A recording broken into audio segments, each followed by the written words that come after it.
창덕궁 관리하시면서 가장 힘들었던 점은 무엇이었나요? 하고 만월님께서 질문 올려주셨어요.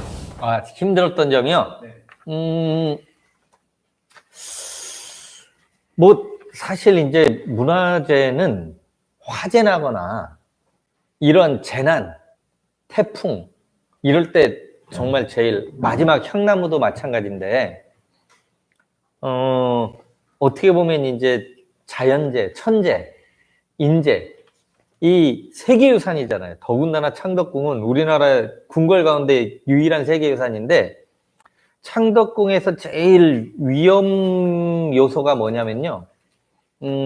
창덕궁 서쪽은 북촌의 끄트머리 원서동이라 그래서, 원서동이 뭐냐면 후원의 서쪽에 있는 동네예요. 후원의 서쪽에 있는 동네인데, 그 원서동 일대는 원래 창덕궁 담벼락이 있던 곳에 지금 집이 만들어져 있어요.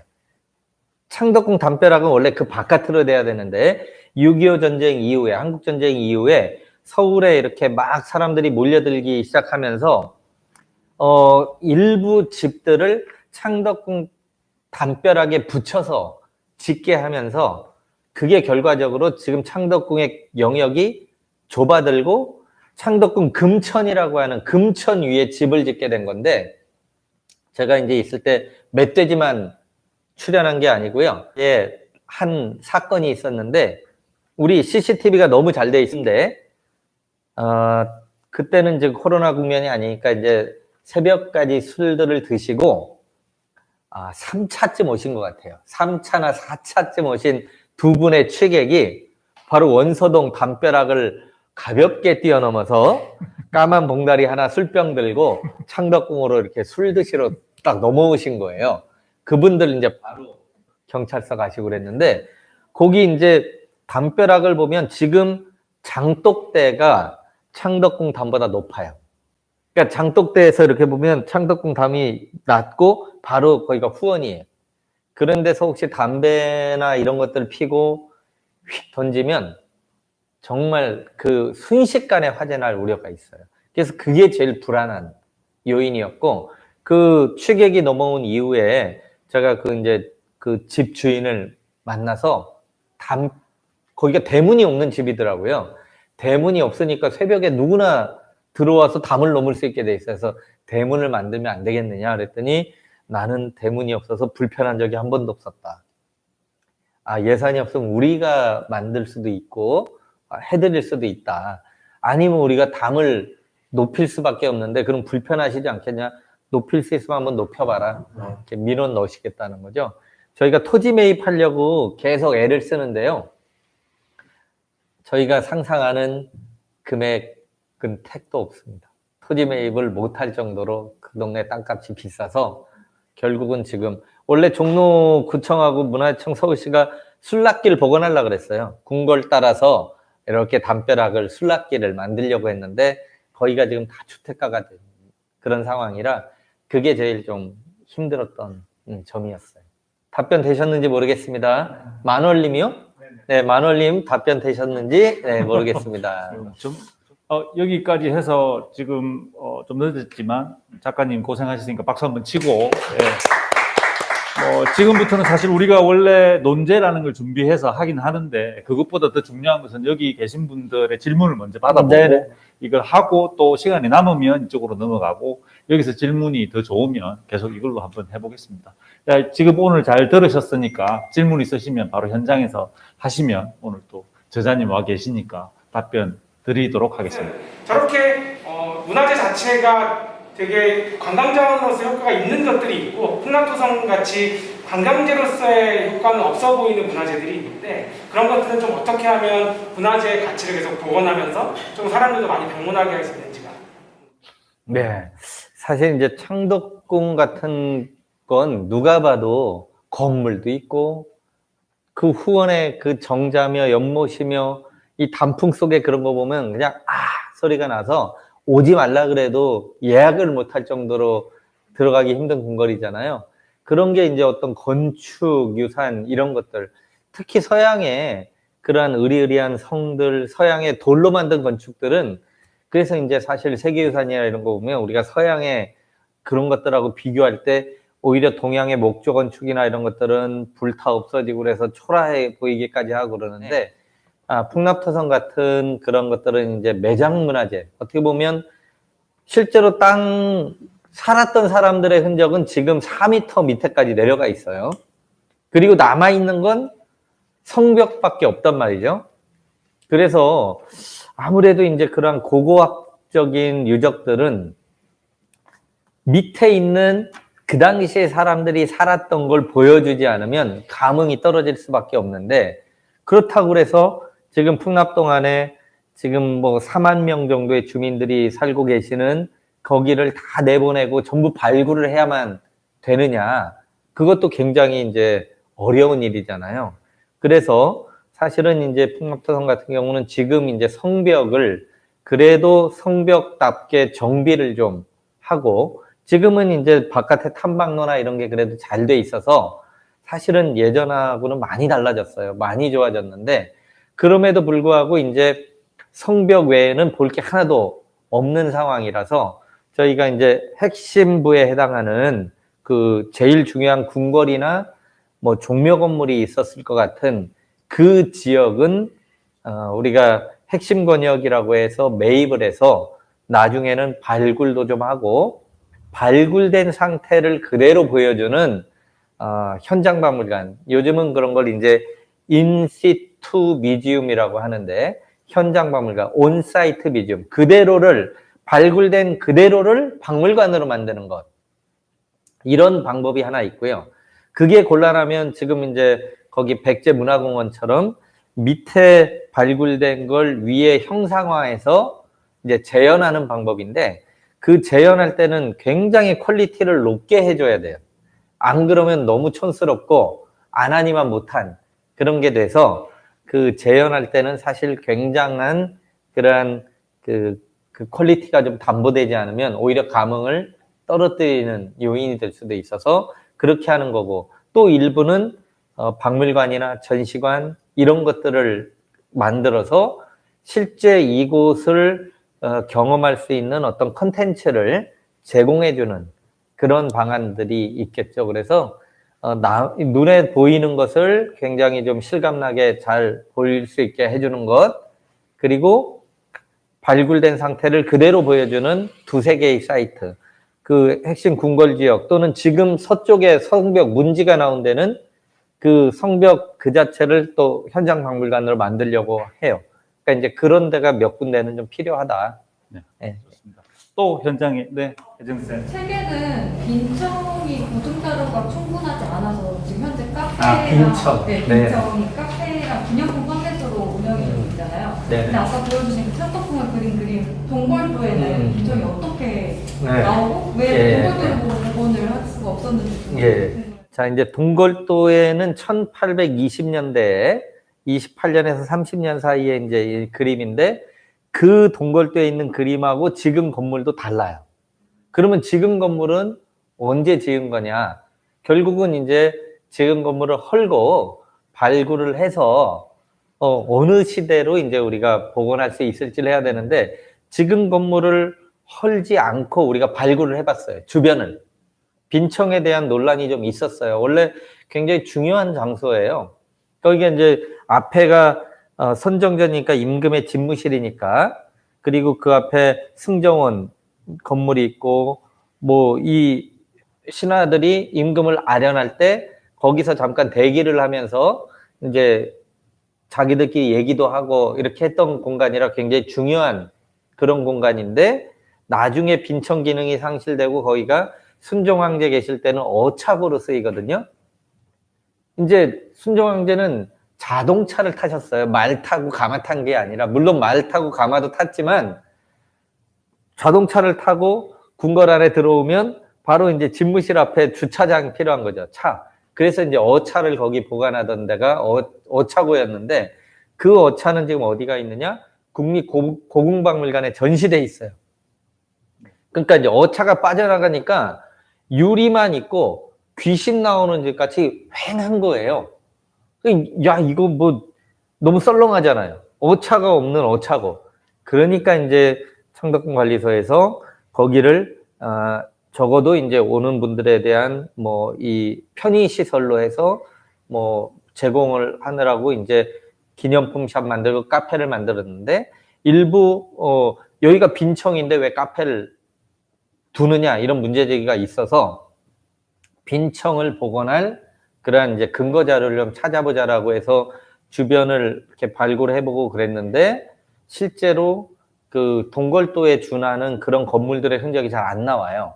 그러니까 지금에 있는 건물을 그냥 빈청으로 쓰는 것도 이건 어차군지 빈청인지 모르는 상황이고 그러니까 좀 보증 자료가 불분명하다라고 해서 현재까지는 이렇게 그렇게 두고 있는 건데 저는 이제 그 부분에서 조금 이제 책에도 제가 썼습니다만 복원에 대해서 저는 조금 회의적이에요. 자, 빈청은 어쨌든 임금이 계실 때 신하들이 임금을 만나러 오려고 했던 공간인데 지금 임금이 안 계시잖아요. 그래서 저는 그 공간에 혹시 안 잡으신 분들은 그 공간이 얼마나 효용성 있는 공간인지 몰라요. 거기서 딱 앉으면은요, 선정전, 그 다음에 인정전, 희정당, 이 창덕궁 정각이 다 보이는 앵글, 그리고 창덕궁 넓어서 후원까지 들어가면 한 2시간 반, 해설도 정각 1시간, 후원 1시간 반, 2시간 반 동안 음식도 하나도 못 먹고 이렇게 있는데 더 한여름이나 한겨울이나 앉아서 쉴 만한 공간이 마땅치 않은데 그때 거기 앉아서 차 한 잔을 마시면서 이렇게 창덕궁을 싹 보면 만족도, 가성비가 짱입니다. 그래서 저는 여기는 좀 관람객들을 위해서 빈청이면 손님들이 대기하는 곳이잖아요. 아니, 손님들이 오셨는데 관람객들이 좀 대기하면 안 되나? 저는 이제 그런 생각을 좀 가지고 있어요. 네. 더 이상 이제 질문은 없는 것 같고, 그러면 이제 우리가 만들어 온 이제 우리가 평소에 같이 읽기를 할 때 하는 방법으로 예. 한 2가지 정도만 한번 해보면 좋을 것 같습니다. 아까 금천교를 어떻게 해야 되는지에 대한 부분 했고, 사실 우리도 지금 여기 그 내용이 들어와 있거든요. 그럼 요 부분을, 죄송하지만 요 부분, 요 박사님만 한번 제자님께서 한번 읽어주시면. 한번 읽어보겠습니다. 네. 발굴 결과를 토대로 조사단에서는 비록 일제강점기라고 단언할 수는 없지만 창덕궁의 금천교가 처음 만들어진 이후 한 번 이상의 이설이 이루어졌음이 분명하고 이전 금천교 위치는 현 금천교보다 남쪽으로 발굴조사에서 확인된 부석시설이 바로 원래 금천교 교각 자리에 해당하는 것으로 보았다.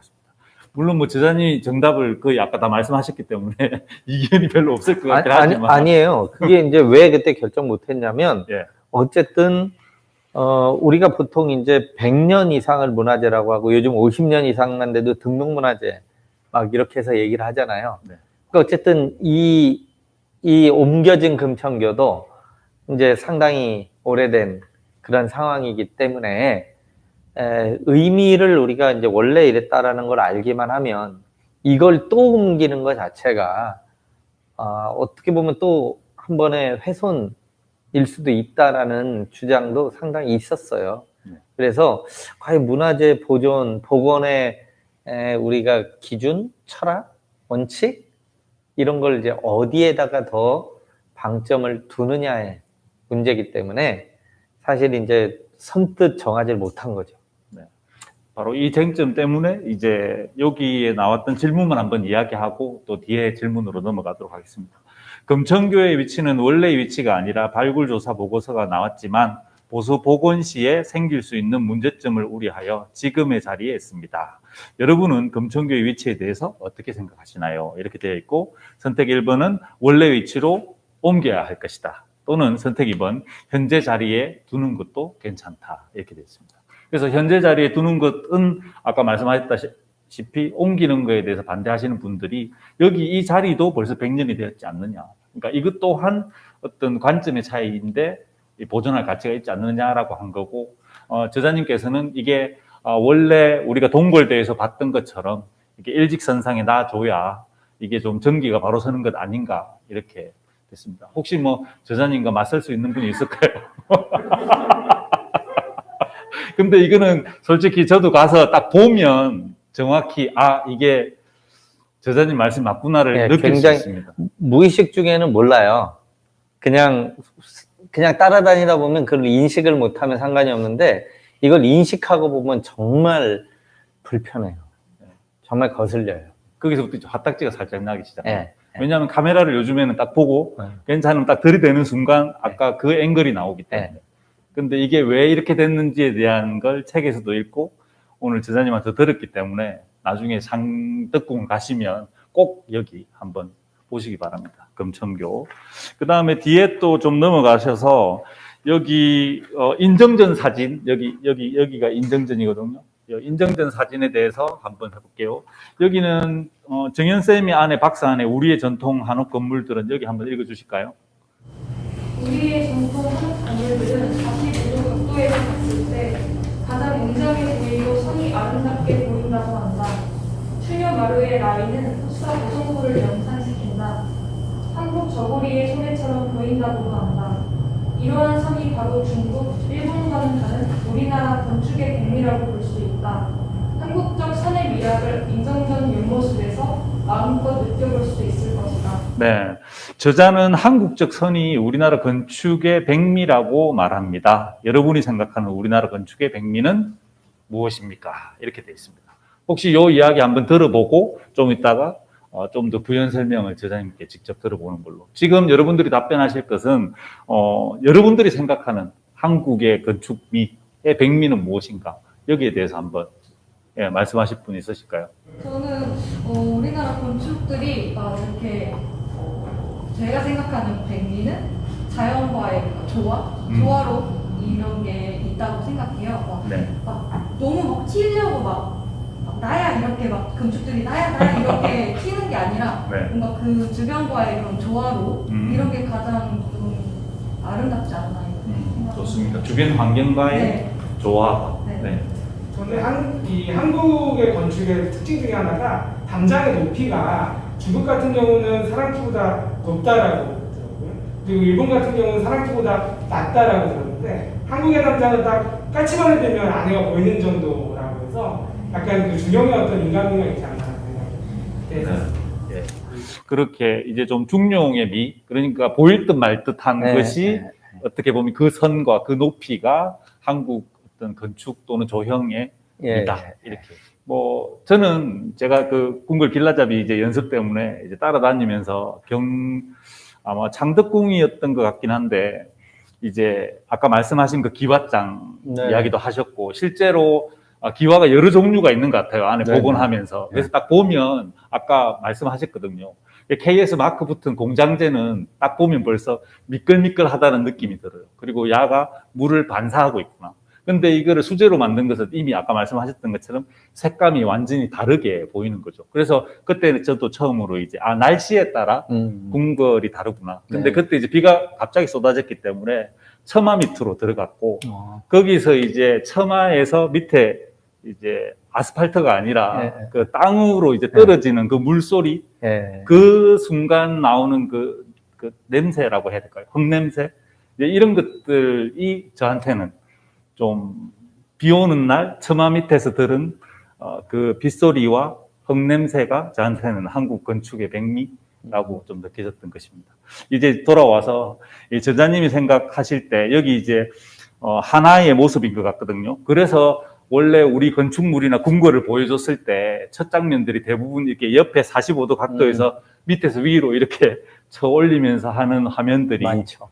나와 있었고 또 덧붙여서 이제 작가님께서 우리 건축물 또는 우리 문화를 볼 때 어떤 관점으로 감상하시면 좋을지 여기에 대해서 좀 알려주시면 좋을 것 같습니다. 뭐 워낙 셀카 많이 찍으시니까 얼짱각도 있잖아요.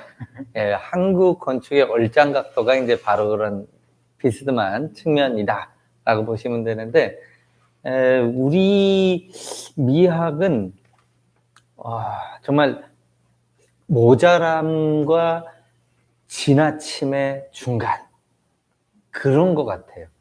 저는 그게 이제 백제에서 흔히 백제 미학을 얘기할 때 거미블루 화이브치 저 이 말을 정말 너무 좋아하는 말이거든요. 온조왕이 궁궐을 만들었는데 그 궁궐을 어떻게 만들었냐? 검이블루 검소하되 누추하지 않고 야, 이거 검소함과 누추함의 차이, 여러분, 감이 오세요? 검소한데 누추하진 않은 거예요. 그 다음에 화이부치. 화려한데 사치스럽진 않다. 자, 화려함과 사치스러움. 검소함과 누추함. 저는 그 8자에, 이 삼국사기에 기록된 백제의 미학은 이 8자만 얘기하면 끝이다. 한번 고구려나 신라하고 비교를 해보면 이게 무슨 말인지 금방 알아요. 고구려 같은 경우는 굉장히 이렇게 용맹스럽고 막 그 볼륨감 있는 그런 것들을 얘기를 많이 하고요. 신라는 황금의 나라, 그래서 정말 사치스럽기가 그지 없어요. 근데 백제는 딱 그 선을, 그 백제만의 선을 이렇게 딱 유지를 하는 느낌인데, 우리 건축이 바로 이제 그런 느낌이거든요. 이건 자연하고도 관련이 돼요. 왜냐하면 지붕이라는 건 비의 양이나 그다음 기후 뭐 이러한 거하고 굉장히 밀접해서, 비가 많이 오는 데는 평평하게 하면 너무 많이 맞으니까 뾰족하게 해야 되고, 또 평평한 데는 이렇게 되고 해야 되는데, 우리는 날씨 자체가 사계절이 뚜렷하고 그렇게 극단적인 기후가 아니잖아요. 그러니까 그런 풍토나 기후나 자연환경에서 오는 것이 우리 모든 미학의 그 어떤 중간 같은 느낌, 이런 걸 만든 것 같아요. 그러니까 너무 과하다는 느낌, 오버한다라는 느낌은 안 드는데, 그렇다 그래서 너무 밋밋한 거 아닌 거.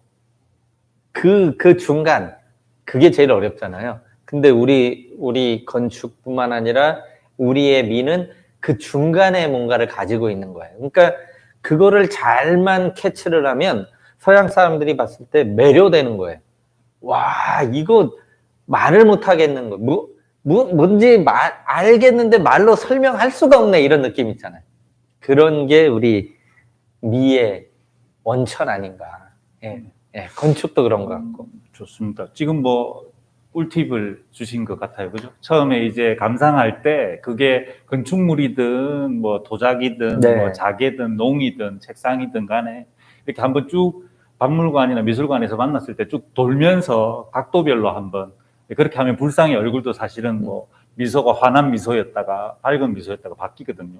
그런 데 대한 미적 감상법에 대한 하나를 말씀해 주셨고, 또 하나는 금이블루 하이부치라고 해서 모자라지도 않고 넘치지도 않는 그 정점의 어떤 조화로움이 좀 우리가 좀 봐야 되지 않느냐. 결국 이런 관점으로 뭐 어떤 뭐 조선의 백자라든가 아니면 뭐 왕관이라든가 그다음에 뭐 탑이라든가 이런 거. 자금성은 또 너무 커서 부담스럽고, 그다음에 오사카에 있는 일본의 성들은 저 중청된 그 기와들이 좀 부담스러울 수 있거든요. 그러니까 그런 관점에서 우리가 감상할 수 있는 건축물 또는 우리 문화재를 했을 때 딱 정확하게 각도에 대한 이야기, 얼짱각도 말씀해 주셨고, 그 다음에 감상 포인트로는 넘치지도 않고 모자라지도 않는 이 부분 말씀해 주셨습니다.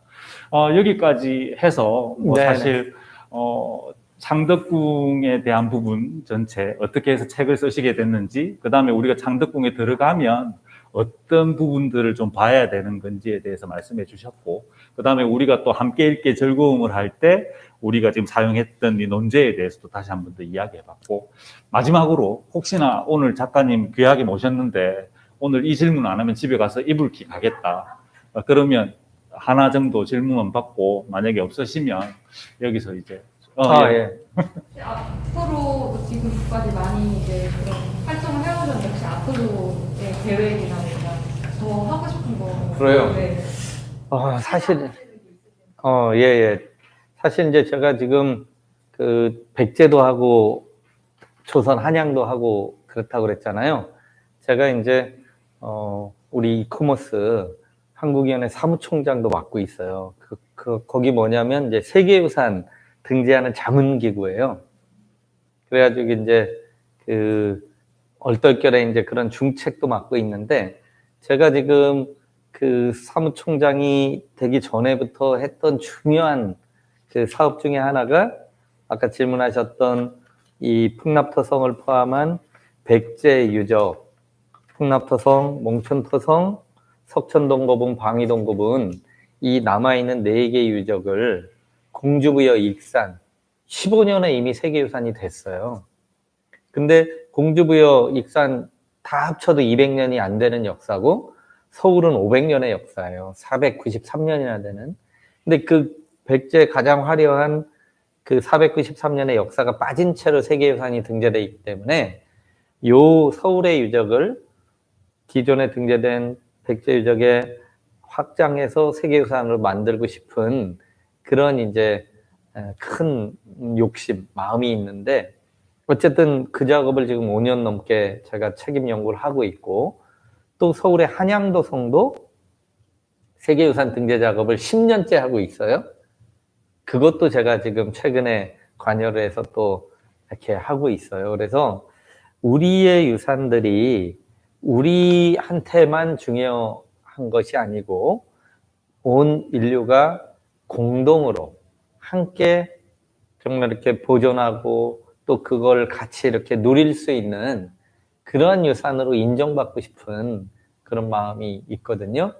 근데 이제 그러려면 지금 이제 특히 풍납토성 같은 경우 그 안에 살고 계시는 주민들의 불편함, 재산권 행사를 못함으로써 받는 그런 소외감, 박탈감 이런 것들을 어떤 식으로든 우리가 보상하고 해소해드려야 되는데 그런 것들이 제도적으로 아직까지 원활하지가 못하니까 굉장히 좀 죄송스럽기도 하고 저도 안쓰럽기도 하고 그렇습니다. 그래서 앞으로 이제 문화재는 그 자체로도 중요하지만 그걸 보는 사람들이 즐거워야 되는 거거든요.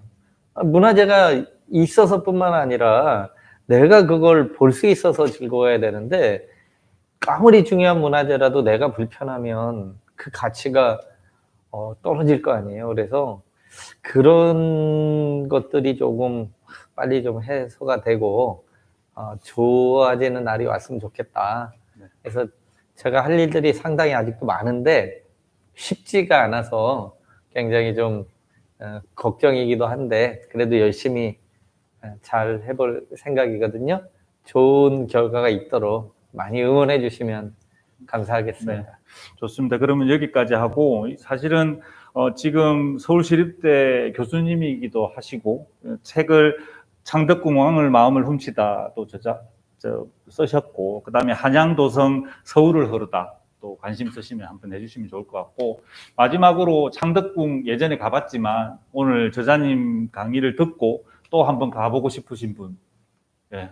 그러면 오늘 저 강의는 완전히 성공이죠. 예. 감사합니다. 예.